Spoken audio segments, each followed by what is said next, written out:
오늘 고린도전서 14장을 통해서 오늘 여러분들과 함께 이 방언과 예언에 대한 은사에 대한 말씀을 나누게 됩니다. 아마 여러분들 많은 분들에게는 궁금증 또 해소가 될 수 있을 것 같고 여러분들 신앙에 도움이 될 수도 있을 것 같습니다. 말씀의 제목은 기도의 언어에 대하여 그리고 품위 있게 질서 있게 이런 제목으로 말씀을 나누려고 합니다. 교회에서 일어나고 있는 많은 일들, 어느 교회나 마찬가지일 것 같아요. 말로 인하여 일어나는 일들이 많습니다. 또 우리 교회 안에서는 우리 이런 말을 많이 쓰죠. 신령하다. 무엇이 신령함인지. 고린도 교회에도 말로 인한 많은 문제들과 영적인 신령함에 대한 그런 혼돈으로 인하여 어려움이 많이 있었던 것 같아요. 사도 바울에게 있어서 끊임없이 고린도 교회에 보냈던 편지 가운데는 하나님의 영광과 아름다운 덕을 위하여 이 모든 은사들이 사용되어야 한다는 거죠. 제가 여러분들에게 굉장히 중요한 말씀을 드리는데 제가 늘 이야기해도 여러분들이 자꾸 잊기 때문에 오늘은 눈을 열고 마음을 열고 귀를 열고 여러분들이 잘 들으셔야 합니다. 우리 교회 안에서 신령한 것 같지만 가장 위험한 말이 하나님과 친한 척하는 사람입니다. 꼭 기억하세요. 나는 하나님과 친한데 하나님이 나에게 이런 말씀을 주셨는데 라고 말하는 사람이 있으면 일단 경계하십시오. 사기꾼일 확률이 많습니다. 또 하나 교회 안에서 나는 목사님과 친한데 목사님과 함께 개인적으로 밥을 먹는 사이인데 이렇게 이야기하는 사람이 있으면 역시 조심하십시오. 사기꾼일 확률이 많습니다.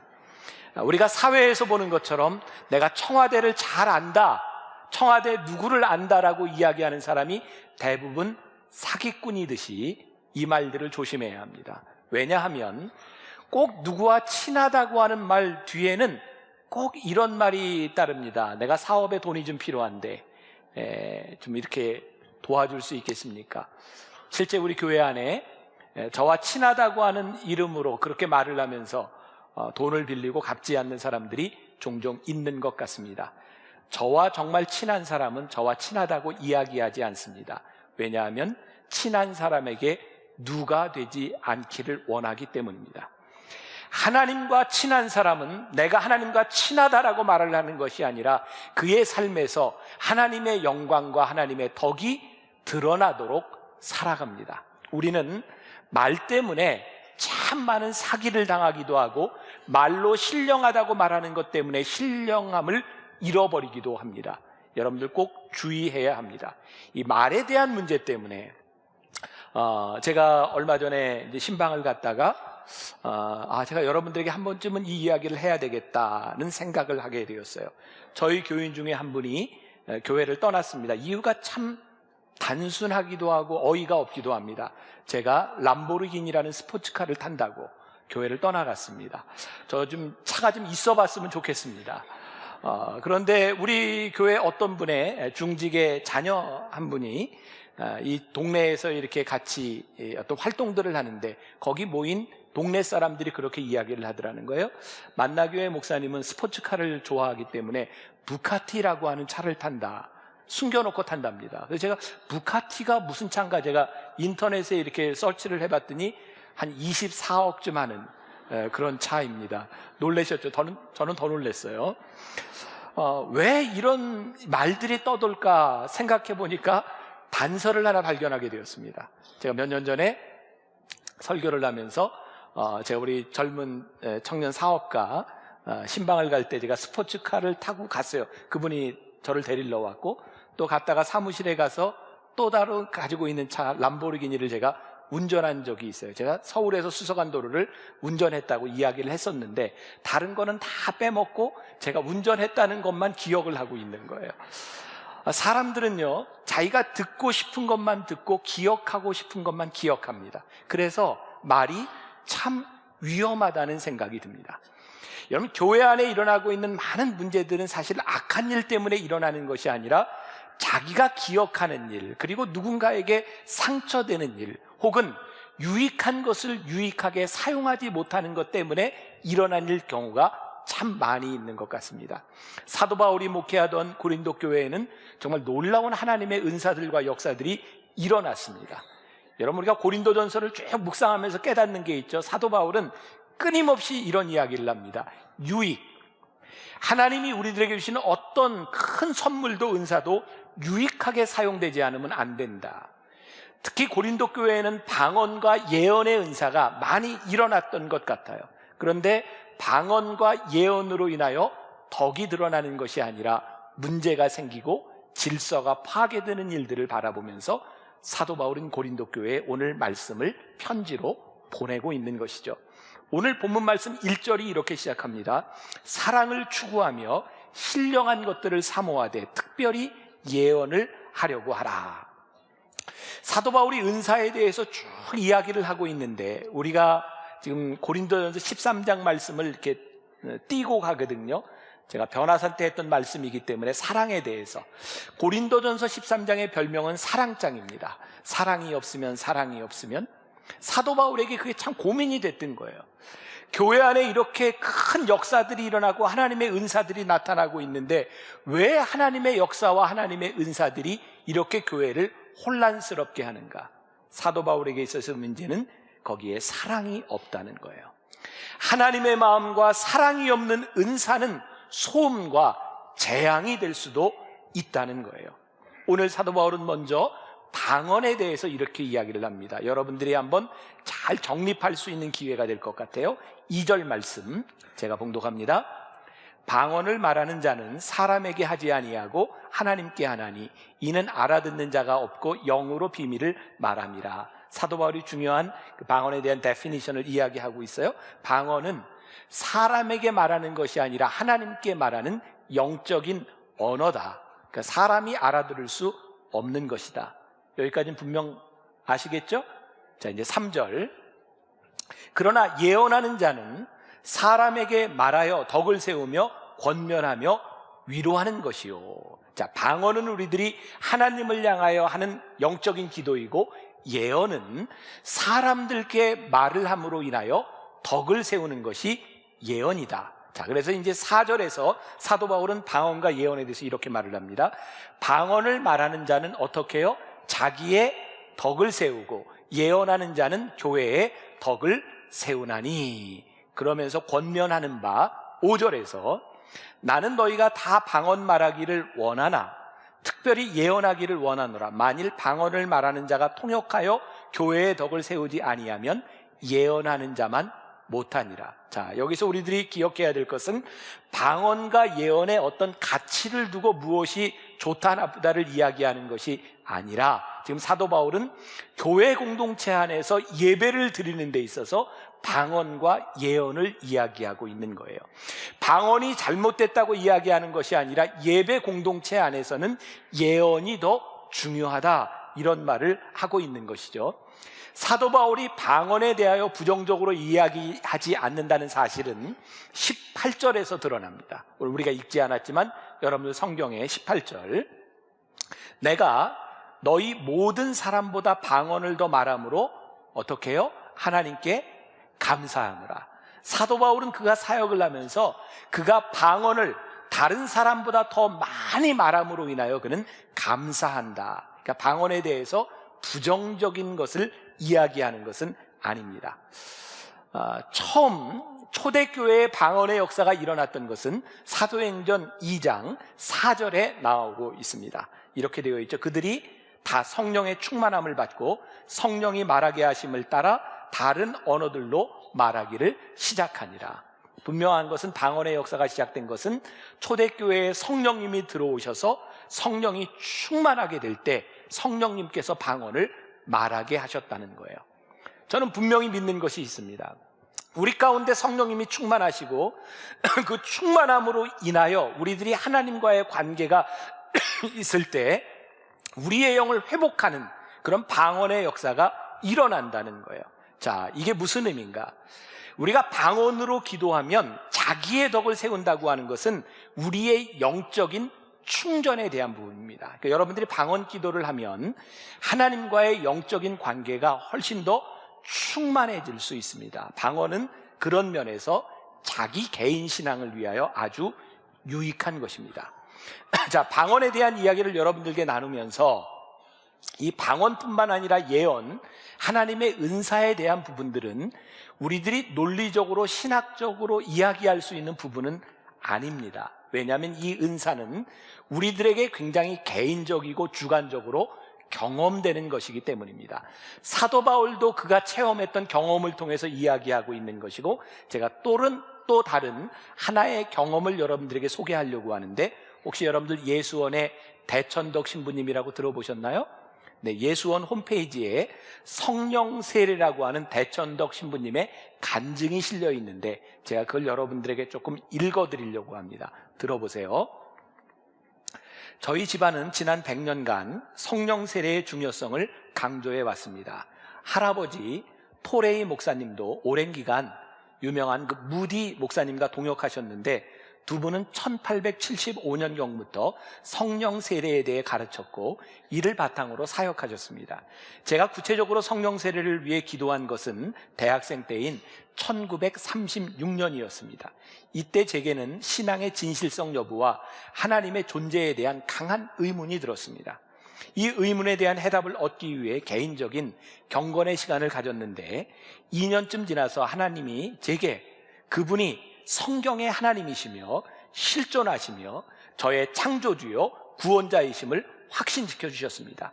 20년이 지난 후 제가 성령 세례를 받기 위해 기도했을 때 저의 아내 역시 성령 세례를 위해 기도했고, 그때 그녀는 방언의 은사를 받았습니다.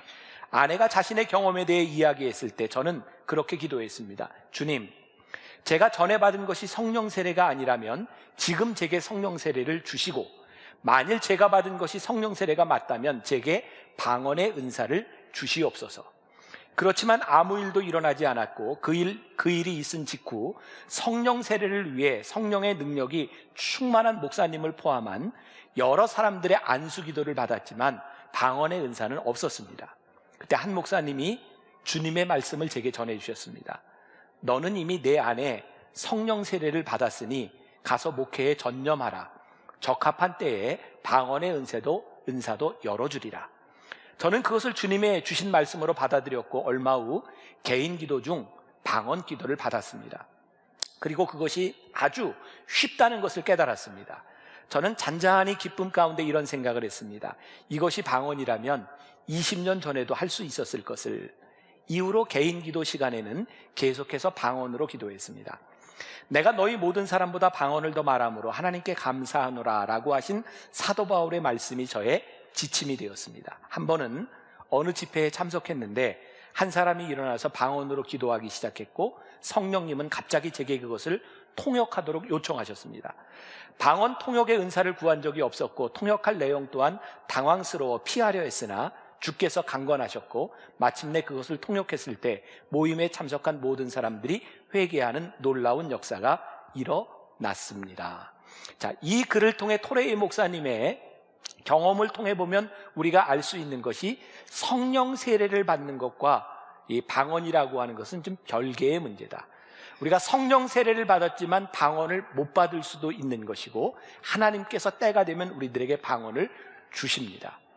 자, 이 방언의 역사는 초대교회에 주님의 약속을 기다리며 기도했던 120명의 문도에게도 임했을 뿐만 아니라 고린도 교회에도, 그리고 이 땅의 많은 교회에도 방언들은 있습니다.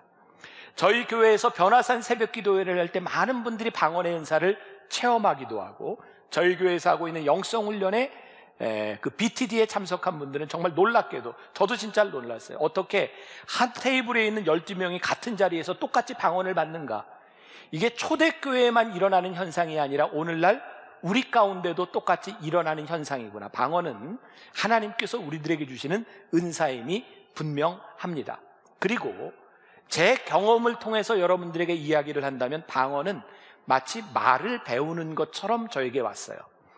처음에 방언이 시작될 때는 언어로 들리지 않습니다. 그냥 우리 흔히 뭐 다다다다다다 뭐 이렇게 하면서 방언이 시작이 되죠. 그런데 얼마 정도 시간이 지나가면 그 말이 방언으로 기도하면서 언어로 바뀌기 시작합니다. 마치 어린아이가 말을 하지 못할 때 어버버버 하다가 엄마 아빠를 하는 것처럼 방언도 동일하게 우리들에게서 계속해서 기도하면 언어로 바뀌어가기 시작합니다. 그리고 우리들이 방언 기도를 할 때 우리들이 흔히 이런 표현을 쓰는데, 기도에 줄이 잡힌다. 기도하려고 해도 잘 기도가 되지 않을 때 방언으로 기도하면 쉽게 하나님과의 영적 교제로 들어갑니다. 그래서 방언을 하는 것은 우리들에게 유익한 은사임에는 불구하지만 하나님께서 모든 사람들에게 동일하게 주시는 것 같지는 않습니다. 고린도 교회에 문제가 생겼습니다. 거기에 방언의 은사를 받은 사람들이 많이 있었던 것 같은데, 그들이 이 방언을 하나님이 우리들에게 주신 은사로 하나님과의 영적 교제로 사용하는 것이 아니라 내가 방언을 한다고 하는 것을 자랑하기 시작한 거예요. 생각해 보세요. 공적인 예배를 드리는데, 기도하는데 하나님과 우리들 사이의 대화인데 다른 사람들은 알아듣지 못하는 것이 방언인데, 여기저기서 방언을 하며 자기를 자랑하려고 하는 것 때문에 교회가, 예배가 얼마나 무질서해졌겠습니까? 그래서 사도 바울은 이야기합니다. 너희들이 방언의 은사를 가지고 무질서하게 사용하는 것은 옳지 않다. 너희들은 너희의 유익을 구하고 있을 뿐이다. 고린도전서 14장 1절에서 시작했던 것처럼 사랑을 추구하며 신령한 것들을 사모하라라고 했는데, 사랑을 추구하는 것이 아니라 자기의 유익을 추구하고 있을 때 사도 바울은 그것이 아무것도 아니다 라고 말을 합니다. 여러분들 고린도전서 13장에서 너희에게 사랑이 없으면 아무것도 아니라고 말씀하고 있어요. 너희들이 천사의 말을 한다 할지라도, 너희의 몸을 내어줘 불사르게 한다 할지라도, 그것이 사랑이 없으면 너희를 드러내는 것이 된다면 그것은 아무것도 아니라고 말씀하고 있어요. 자, 그래서 우리들이 은사를 생각할 때 사도 바울이 끊임없이 이야기하는 것처럼 이 은사가 누군가에게 유익이 되는가를 생각해야 합니다. 저는 개인적으로 만나교회 목회를 하면서 제가 교회에 유익이 되는 일을 하려고 완전할 수는 없지만 노력합니다. 제가 지키려고 하는 것 중에 하나가 바로 이 강단에 대한 부분이기도 합니다. 제가 만나교회 목회를 하다 보면 여러 곳에서 이 강단에 설교를 좀 부탁하는 요청들이 많이 옵니다. 한 가지 분명한 것은 담임 목사로서 제가 결정하는 것이지만 이것이 여기에서 선포되는 말씀이 교인들에게 유익한가, 이것이 저에게는 제일 큰 기준입니다. 특히 지금 한국교회를 멍들게 하는, 한국교회를 잘못 가게 하는 중요한 이유 가운데 하나가 이 강단이 정치적으로 사용된다는 거예요. 누군가의 이권을 위해서 강단이 내어진다는 것이에요. 우리들이 이 하나님의 말씀이 이 교회가 성도들의 유익을 위해서 사용되어야 할 터인데, 무언가를 위해서 사용되는 것, 누군가를 나타내는 것이 된다면 하나님께서 우리 교회를 쓰실 수 있겠는가? 저에게는 굉장히 소중한 제 체험이고 경험이기도 합니다. 벌써 한 7, 8년 전입니다. 제가 몸이 많이 아파서 힘들 때 한 3개월 정도 이 강단에서 설교를 못한 적이 있어요. 그때 저는 나름대로 교인들을 생각하는 마음으로 제가 강단에 서지 못하는, 담임 목사가 서지 못하는 것 때문에 한국 교회에 제가 알고 있는 정말 좋은 목사님들을 제가 찾아서 부탁을 드렸어요. 제가 쉬는 3개월 동안 딱 한 주만 저희 교회 강단을 좀 서주세요. 그리고 그분들이 흔쾌히 허락을 해주셨고 저는 너무너무 감사했어요. 본인의 강단을 비우고 주일날 다른 교회에 와서 설교한다는 것이 제가 담임 목사로 생각할 때 결코 쉬운 일이 아니었어요. 그리고 저는 그런 기대를 가졌어요. 이렇게 훌륭한 목사님들이 우리 강단에 오셔서 제가 아파서 설교를 못하는 동안 교인들에게 많은 유익을 끼치리라고 생각했어요. 물론 많은 교인들이 은혜를 받고 또 들어보지 못한 그 설교로 인하여 좋은 경험을 한 것은 사실인데, 그 유명하고 좋은 목사님들이 오시는데 교인들이 점점 줄어가기 시작했어요. 저는 이해할 수가 없었어요. 여러분들 평생에 이런 기회가 없을 텐데 왜 이런 기회를 놓치십니까? 그런데 주일을 안 나오는 대부분의 사람들이 초신자들이었고, 또 교회를 이렇게 저희 교회 별로 오래되지 않은 그런 사람들이었는데, 젊은 사람들이었는데, 제가 물었습니다. 이렇게 좋은 목사님들이 오는데 왜 오지 않나요? 그분들이 저에게 이런 얘기를 했어요. 목사님, 저희는 이 교회에 유명한 목사님의 설교를 들으러 오는 것이 아닙니다. 유명한 목사님의 설교는 방송을 보면, 인터넷을 보면 언제든지 들을 수 있습니다. 우리는 목사님의 설교를 듣기 위해 옵니다. 자, 여러분들 오해하지 마세요. 제가 특별하다는 그런 말이 아니라 그분들의 말은 목자의 말씀을 듣고 싶다는 거였어요. 저는 그분들의 이야기를 들으며 아무리 설교를 잘하고 아무리 위대한 목사님이라 할지라도 교인들에게 정말 필요한 것은 그 말씀의 은사가 아니라 교인들을 사랑하는 그 마음들을 교인들이 원하는구나. 저는 다른 훌륭한 목사님들에 비하여 제가 우리 만나 교인들에게 낳은 것이 딱 하나 있다면 이 말씀을 전하는 제 마음이라고 생각해요. 제가 말씀을 준비하고 여기에 섰을 때 여러분들을 사랑하는 마음과 목자로서 서 있는 그 마음이 저로 하여금 여기에 서 있는 것이구나. 그것을 저에게 깨닫게 하셨어요. 하나님은 우리의 재능보다, 우리가 가지고 있는 은사보다 우리들 가운데 있는 그 마음, 하나님의 교회를 위한, 하나님의 성도들을 위한 그 유익을 하나님이 귀하게 쓰시는구나. 저는 오늘 여러분들에게 그런 도전을 드리고 싶어요. 여러분들에게 주신 하나님의 모든 은사들이 있을 텐데 이것이 정말 하나님 앞에 귀하게 유익을 위하여 쓰여지고 있는가를 볼 수 있어야 할 것이다. 오늘 사도 바울은 우리들에게 은사와 영성이 잘못됐다고 하는 것이 아니라 그 은사가 우리들에게 영성이 될 수 있도록, 유익이 될 수 있도록 사용하라는 것이죠. 오늘 본문 말씀 6절에서 사도 바울은 그런즉 형제들아, 내가 너희에게 나아가서 방언으로 말하고 계시나 지식이나 예언이나 가르치는 것으로 말하지 아니하면 너희에게 무엇이 유익하리요. 그러니까 방언과 예언이 잘못됐다는 것이 아니에요. 이것을 우리들이 어떻게 사용할 것이냐. 그런데 예배 공동체 안에서 사도 바울이 더 긍정적으로 보고 있는 것은 예언입니다. 예언은 영어로 proclamation, 이게 선포한다라고 하는 뜻을 가지고 있죠. 여러분, 초대교회는 특별히 예언이 중요했습니다. 왜냐하면 초대교회에는 우리가 가지고 있는 이런 성경이 없었어요. 단지 예수님에 대한 이야기들, 전승들이 이렇게 떠돌고 있었기 때문에 그 사람들은 예배를 드리면서 무엇을 가지고 예배를 드릴지 자료가 별로 없었어요. 그때에는 아마 예언이 강하게 임했던 것 같아요. 하나님의 말씀이 임했던 것 같아요. 그래서 어떤 사람이 예언을 이야기하면 그 예언을 통하여 하나님의 말씀이 선포되는 것이었죠. 그래서 여기저기서 이것이 하나님의 말씀입니다, 이것이 하나님의 말씀입니다, 그렇게 일어나서 회중 가운데 말하는 사람이 있었고, 이것 역시 질서를 해하는 일들이 일어났던 거죠. 그래서 사도 바울은 14장 29절과 30절에서 이렇게 말씀하고 있습니다. 예언하는 자는 둘이나 셋이나 말하고 다른 이들은 어떻게 해요? 분별할 것이요. 만일 곁에 앉아있는 다른 이에게 계시가 있으면 먼저 하던 자는 잠잠할지니라. 아주 중요한 말입니다.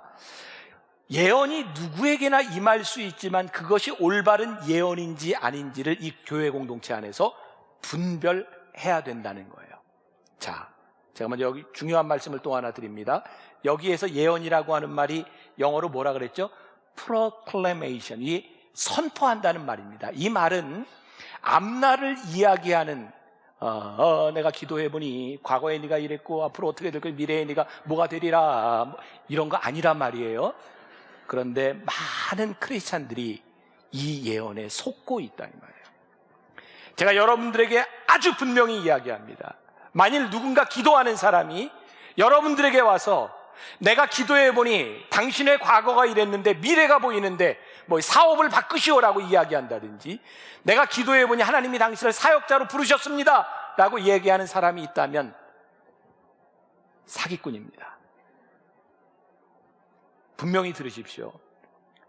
하나님께서 우리를 부르셔서 대제사장으로, 우리를 왕같은 제사장으로 삼으셨을 때 하나님은 우리와 직접적으로 관계 맺기를 원하셨는데 왜 당신의 미래를 처음 만나는 사람을 통해 내가 기도해보니 막 이러겠습니까? 근데 그 말을 들으면 우리들이 흔들린다는 거예요. 이유가 뭘까요? 흔들리는 이유는 딱 한 가지입니다. 여러분들이 말씀대로 살지 못하기 때문입니다. 우리가 말씀 위에 굳건히 세워져 있다면 우리는 그런 말에 흔들리지 않을 텐데 우리는 너무나 쉽게 아무나 예언한다고 하는 사람들에게 우리들이 흔들린다는 거예요. 여러분, 설교하는 사람, 예언하는 사람, 예언이 그런 예언이 아니라 하나님의 말씀을 선포한다고 할 때 우리들에게 중요한 기준들이 필요합니다. 완전한 것은 아니지만 우리들에게 객관적인 기준들이 필요합니다. 이 사람의 신앙의 배경이 어떠하며 이 사람이 정식으로 신학을 공부해서 하나님의 말씀을 분별할 능력이 있는지 없는지를 여러분들이 구별할 수 있어야 합니다. 그리고 더 중요한 것은 그 사람이 자격을 가지고 있다는 것에서 끝나는 것이 아니라 그 사람의 열매를 바라보며 그 사람이 예언이라고 하는 하나님의 말씀을 선포할 때에 그것이 진정한 선포인지 하나님의 말씀인지를 우리들이 구별할 수 있어야 합니다. 제일 중요한 것은 열매를 보고 그 사람이 하나님의 말씀을 말할 수 있는 자격을 가지고 있는지를 여러분들이 보아야 된다는 거예요. 그런 면에서 여러분들은 지금 행복한 거죠. 왜 행복한지 이해가 잘 안 됐어요? 제가 다른 건 모르겠지만 제가 신학교육 제대로 했고요. 만나교회에서 목회를 하면서 여러분들을 사랑하는 마음 제가 가지고 있고요. 제가 하나님의 말씀을 여기에서 선포하려고 노력하고 있다고 하는 것, 그래서 여러분들이 이것을 분별할 수 있는 사람들, 그리고 은사와 영성은 다른 것이라는 것을 여러분들이 알아야 돼요. 여러분, 은사는 하나님이 누구에게나 주시는 겁니다. 그러나 은사와 영성이 동일한 것은 아니에요. 영성은 은사를 가진 사람들이 하나님의 은혜 가운데 영성이 자라나서 그 믿음을 다른 사람들에게 전달할 수 있을 때 그것이 영성입니다. 내가 영성이 있다, 내가 거룩하다, 그것이 영성이 있는 것이 아니라 내 삶의 믿음의 실천을 통해 내 믿음이 누군가에게 전달될 수 있을 때 그것이 영성이라는 말입니다. 여러분, 누군가 나는 영성이 있어서 신비한 사람이다 라고 주장한다면 저는 그것도 위험한 일이라고 생각합니다. 적어도 제가 생각할 때 영성이 있는 진정한 영성가는 자신을 영성 있다고 말하지 않습니다. 어떻게 영성이 있는 사람이 하나님 앞에서 내가 신령한 사람이라고 말할 수 있겠습니까? 진정 영성이 있는 사람은 그의 삶을 통해서 믿음과 하나님이 드러날 때 그것이 영성이 있는 사람이죠. 저는 신학교 다니면서 공부를 할 때 제가 참 이런 착각을 했던 거예요. 여러분도 동일한 착각을 할 거예요. 교수님이 와서 강의를 하는데 막 못 알아듣는 말을 이렇게 막 쓰면서 처음 듣는 말, 아무튼 들어도 굉장히 어려운 말을 들었는데 끝에까지 몰라. 그러면 저 교수님이 대단한 학식을 가지고 있는 사람이다. 근데 제가 공부를 하고 저도 와서 교수가 되어 보니까 어려운 말을 한 사람은요, 자기도 모르는 거예요. 진짜 훌륭한 석학은요, 어려운 것을 쉽게 이해시키는 사람입니다. 여러분, 우리는 어려운 말을 하면 내가 듣지 못하는 것을 말하는 사람에게 현혹되지 말라는 거예요. 왜? 영성은 분명하게 드러나는 것이기 때문입니다. 오늘 여러분 굉장히 중요한 것 배워죠. 굉장히 신비한 척하는 사람, 신령한 것 같은데 뭔가 좀 아리까리한 사람, 가짜다 생각하시면 됩니다. 제가 너무 좀 거시기하게 얘기하나요? 여러분 잘 새겨 들으세요.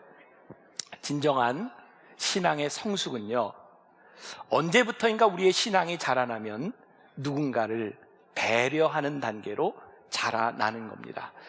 하나님께서 우리들에게 하나님의 자녀가 되는 신분을 주셨어요. 정말 믿는 믿음으로 그 은혜로 우리들이 하나님의 자녀가 되었어요. 중요한 것은 이 신분에 맞는 수준으로 우리의 신앙이 실천되어야 하는 거예요. 수준에 안 맞는 신분은 죄송합니다, 천박해요. 하나님이 우리들에게 은사를 주셨는데 이 은사가 교회 공동체와 다른 사람과 하나님을 위하여 유익하게 쓰여지지 않으면 그 은사가 너무너무 천박한 겁니다. 방언할 수 있어요, 예언할 수 있어요, 병 고칠 수 있어요. 그것이 분명히 은사이기는 하지만 덕을 세우지 않는 그 은사들은 천박할 수 있다. 우리들이 하나님의 자녀로서의 우리들의 믿음의 실천의 수준들을 높이는 것을 통하여 우리의 영성이 자라날 수 있다는 것. 제가 길지 않은 목회 여정을 지나오면서 제가 지금도 마음속에 부담으로 안고 있는 것이 몇 가지가 있습니다. 저는 26살에 목사가 돼서 군목이 되었거든요. 저는 군목 생활을 하면서 조금 독특한 그런 생각을 가지고 있었어요.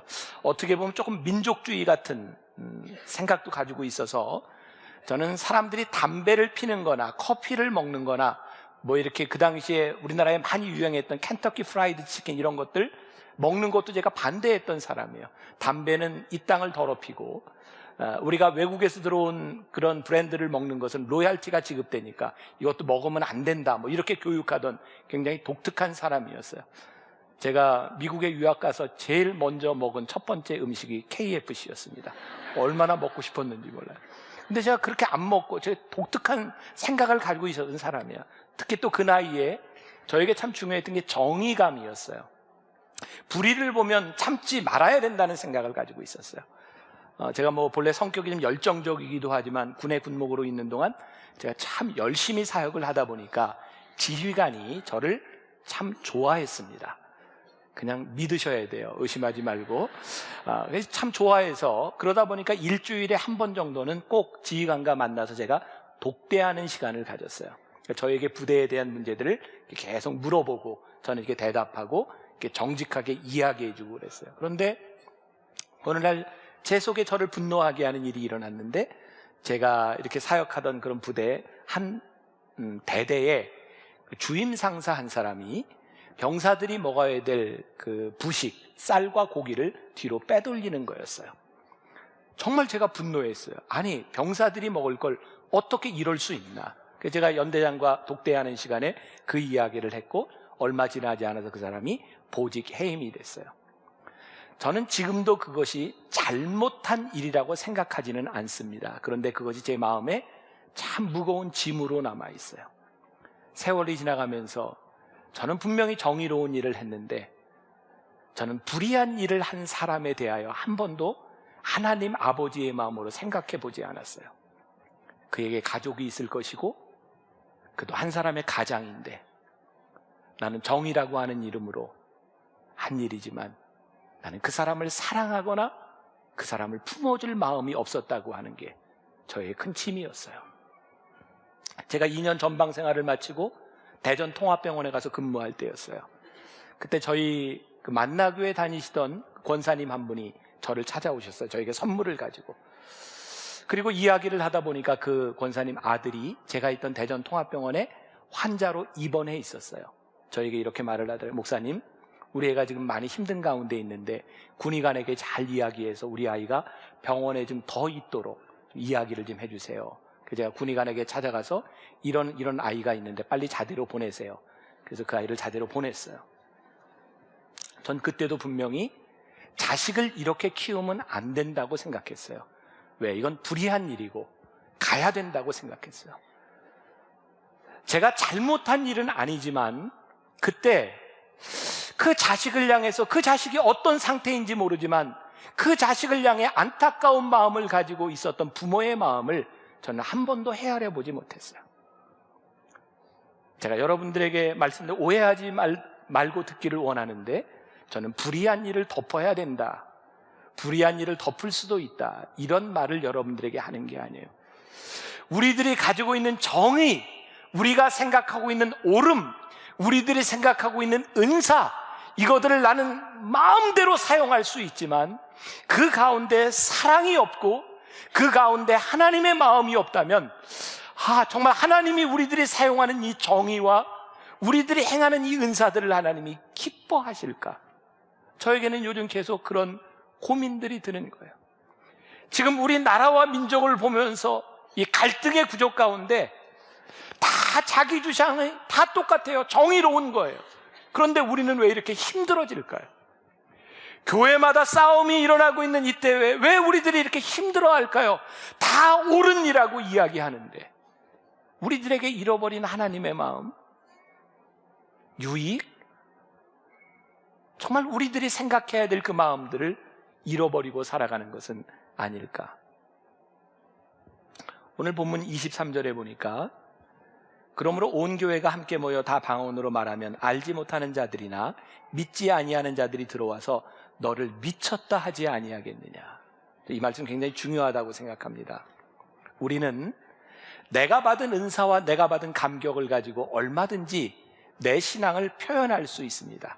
그러나 우리의 은사와 우리의 신앙의 표현으로 인하여 믿지 않는 사람들이 우리를 바라보며 하나님을 영화롭게 하는 것이 아니라 너희들이 미쳤다라고 이야기한다면 우리의 신앙이 과연 옳은 일일까?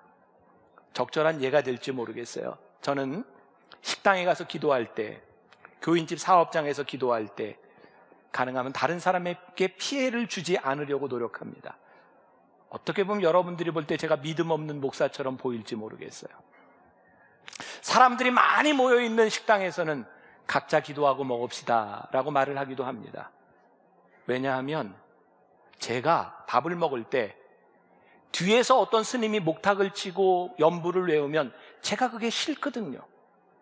그건 예의가 아니라고 생각하거든요. 우리가 믿는 하나님이 창피해서가 아니라 우리가 믿는 하나님이 내가 믿는 그 믿음으로 인하여 하나님에게 욕이 돌아갈까 봐, 하나님의 영광을 가리울까 봐, 우리의 믿음을 주장하는 것이 너무너무 소중하지만 하나님의 영광을 가리우고 있다면, 우리 때문에 누군가가 손가락질을 하고 있다면 우리의 믿음을, 우리의 신앙을 우리들이 다시 한번 생각해 볼 필요가 있지 않을까.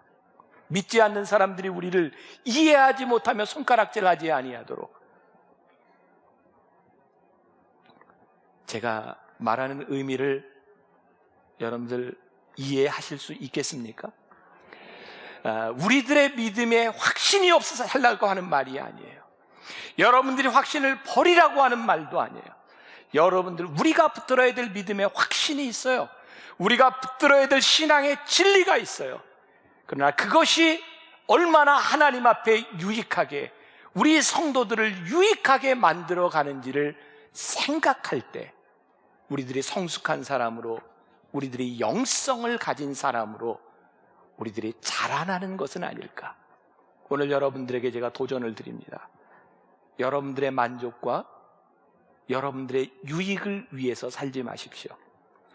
하나님이 우리들에게 은사를 주시고 우리를 부르신 이유는 나의 유익을 위해서가 아니라 다른 사람의 유익을 위하여 우리를 부르셨다는 거예요. 하나님이 우리들에게 주신 그 은사는 다른 사람을 섬기도록 우리들에게 주셨다는 거예요. 그것이 믿음이고 그것이 영성이고 하나님이 우리를 부르셨다고 하는 그 진리 안에서 여러분들이 살아갈 수 있기를 주님의 이름으로 간절히 축원합니다.